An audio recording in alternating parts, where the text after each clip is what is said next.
The endless sands. There is no expectation in the desert. It is a place lacking prospect, lacking even anticipation.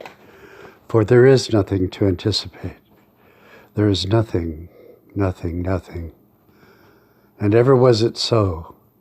For it must be remembered that upon the earth were lived more than 10,000 centuries of life. Few lived a century and knew of expectancy only to expect. Nothing ever was to happen. In the empire of the desert, water is the king and shadow is the queen. It is a world of shadows with nothing to make shadow. If we are searching for you, it is the prime theater of inquiry. It is an absence of men, a presence of God. There is something in the silence which throbs, gleams. Only the sea is so desolate, yet it is peopled beneath, the wilderness a place of bones. Sunlight, a precious gold, yet in the desert it was death. It is the moon of its moon.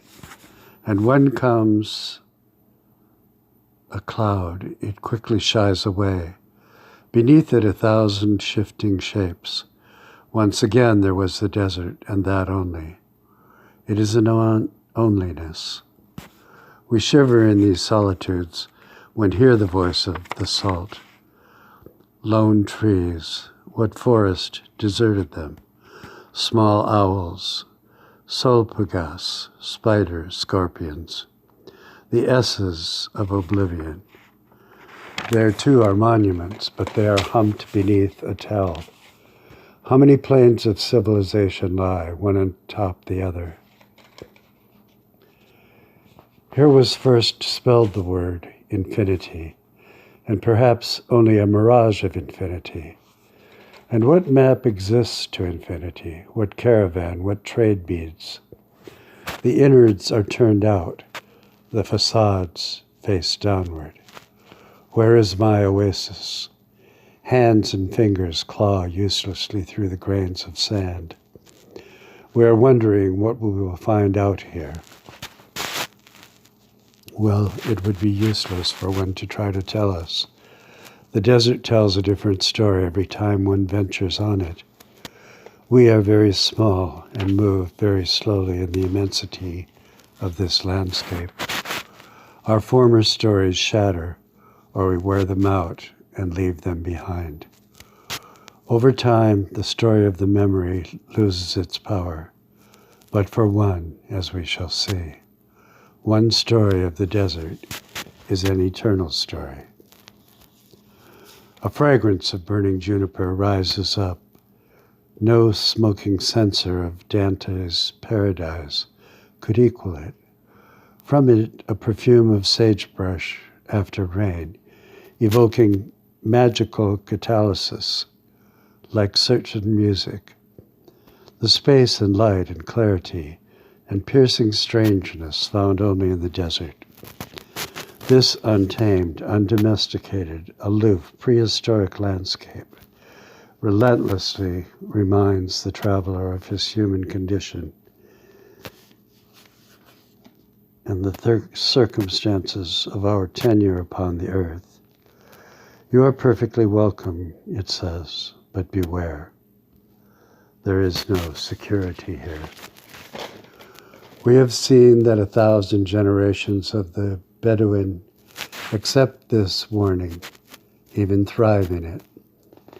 Everything looks too far away, even the cloudless sky.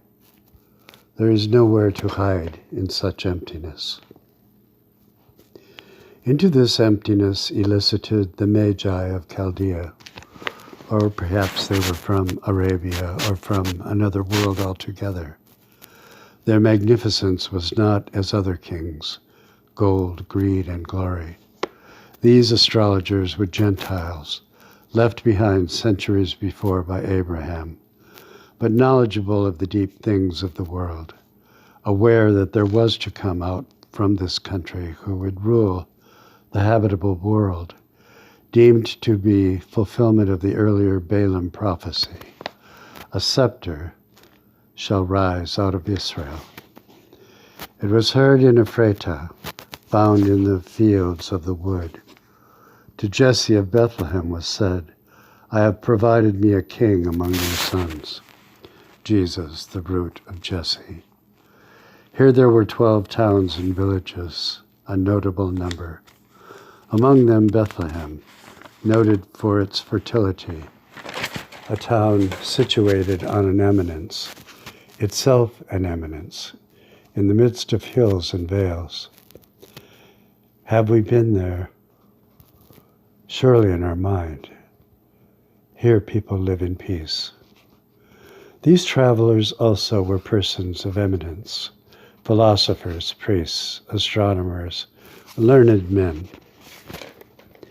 Did we before say learned men? This it was thought, but among them were the boy Zumi and his sister, hidden as a boy. Her name was Shaki, or more fully, Saki Devasu Beltazar. The boy was named Zuumi Nahamru Kaspari. The grandfather, Mers Jubaliel Maalkior. They lived in Persia and Arabia, travelers devoted to astronomy, to religion, and to medicine. When first was seen the star in the east, all manner of ruminance was put upon its seeing, how that an age of peace had dawned, or otherwise how evil chaos was about to undo the believed progress of the centuries of man. Between these, fertility, plague, blessing, and curse, all were true. The time was full, and fullness had come, completing the promises of old, curse and blessing. Mers Jubaliel Melchior, keeper of the late watch upon the watchtower, knower of the words given from of old, all of them held close, watched, and pondered within his heart. Yes, all the ancient writings were known to him, yet none mentioned a star. Such a peculiar spectacle, so bright and mobile, clearly beckoning, requiring a response. So many years of night spent in laborious speculation, some in terror or in joy, some in wondering mystery. None so mysterious as this suddenness, absent a slow spawning from the deep reach of the heavens, cyclic to no known pattern, just there, born anew in bright splendor with no progenitors.